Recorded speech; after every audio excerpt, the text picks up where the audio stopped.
He became Stockton's first African-American mayor at the age of 26 and the youngest mayor in American history of a city with a population of at least 100,000 people, Mayor Michael Tubbs.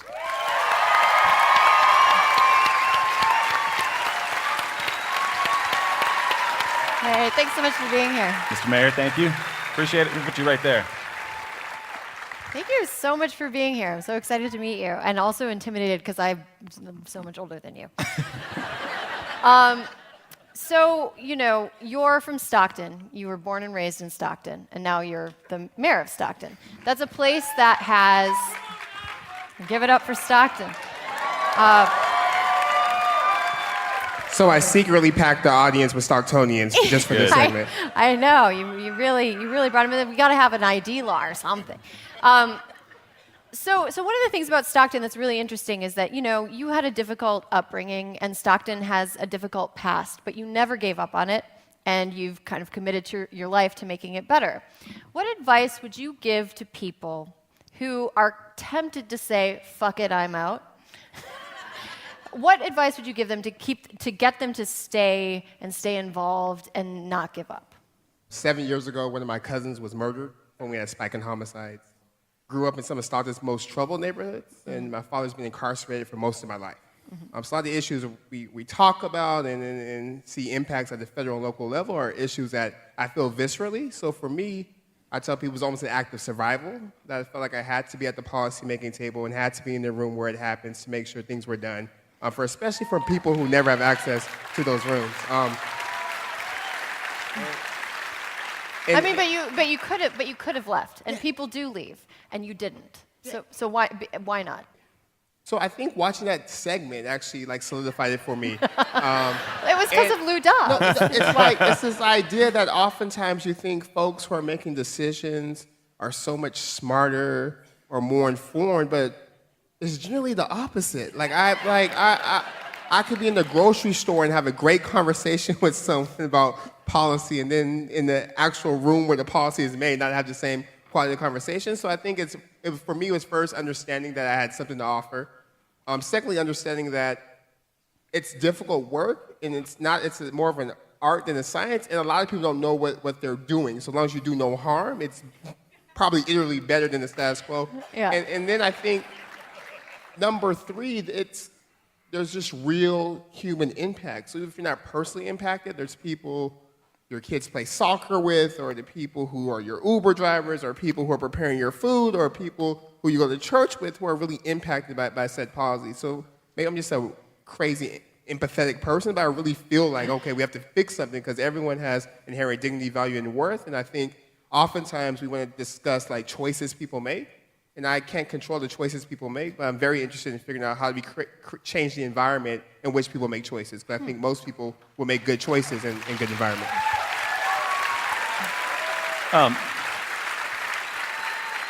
You were elected mayor at the age of 26. I think there's a lot of people at the age of 26 who are playing video games, trying to figure out what the hell to do with their life, hungover on the weekends. To your point earlier about, not trusting that the right people were in the right rooms making the right decisions, what gave you the courage to run for office at that age when I'm sure a lot of people said, wait your turn, chill out? I realize now I'm a little bit crazy. So part of it was just being really upset and just angry at what happened to my cousin. I'm just but it was almost a nihilistic anger. Mm-hmm. So it's almost to your point, F it. Who cares? I'm just going to do me, make money, forget about this place. But then I think just being a spiritual person and praying, and then realizing that there's not a lot of people that have those experiences, but still were able to get educated at Stanford or intern at Google or intern at the White House. So I said, well, I may be young, but at least those things people care about. So if I talk about those things a lot, maybe people will look past my age and give me a chance. And then I also didn't realize how crazy it was to run for office, and it was too late. We're already in the middle of the campaign. So I was like, hey, well, we're going to ride this thing out, and if I lose, I get a job. But if not...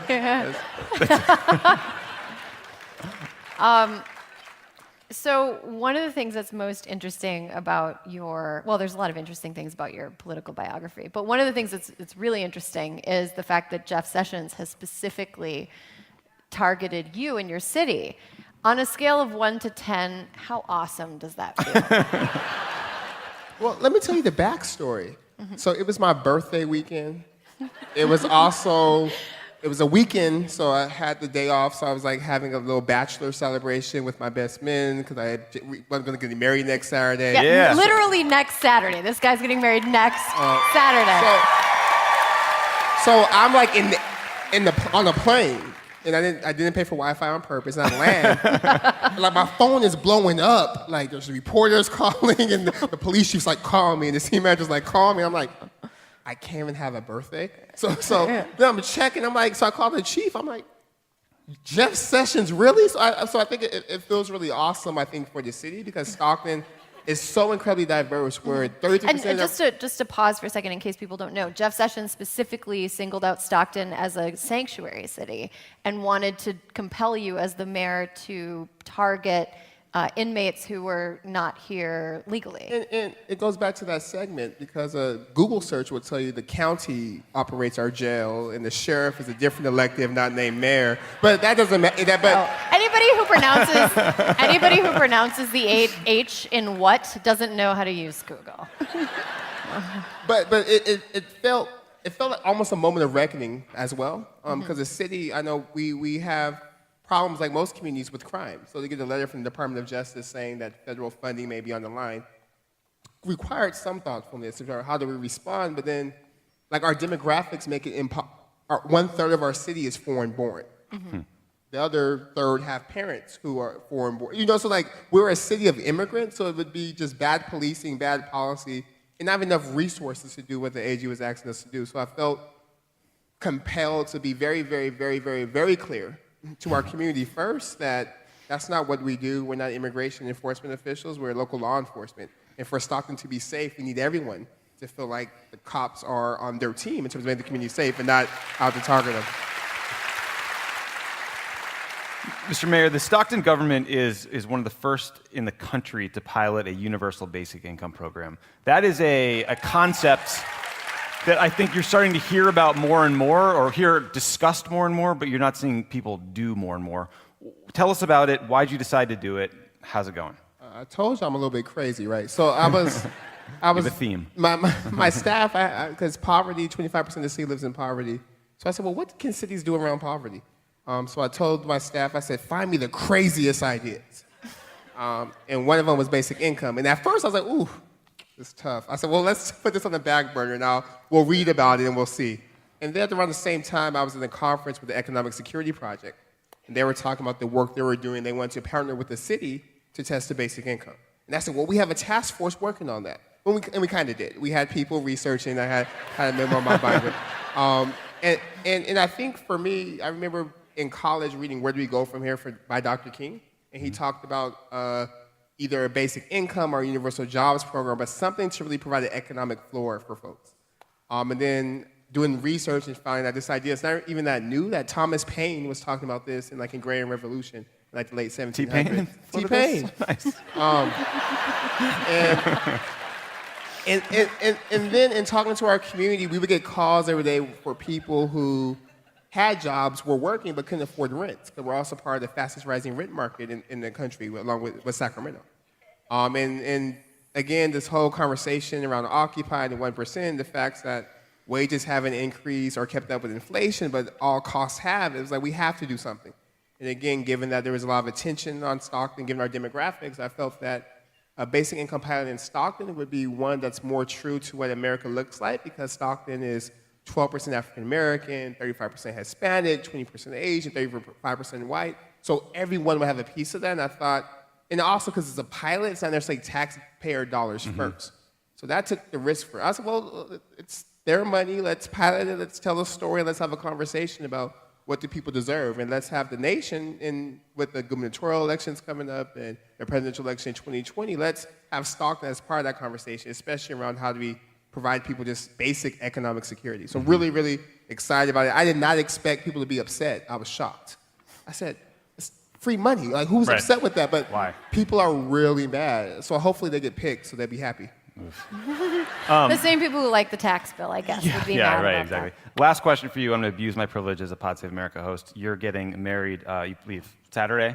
Saturday. I'm getting married in July. How do you get through the planning without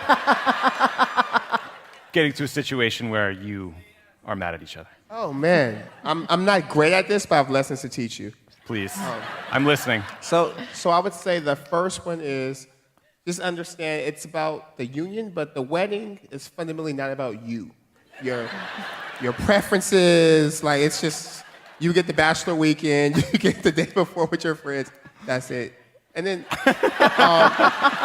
and you get to have a beautiful relationship with the beautiful bride, which is the best part. And the second thing is just again, someone said in the audience, like I tried to have an opinion. And I can have an opinion if it meshes with the opinion already stated. So Sure. Sure. You're free to have her opinion. Okay. She's the master at getting consensus. She's like, I think we should do this. I'm like, oh yeah, I think that's a great idea. Let's do it.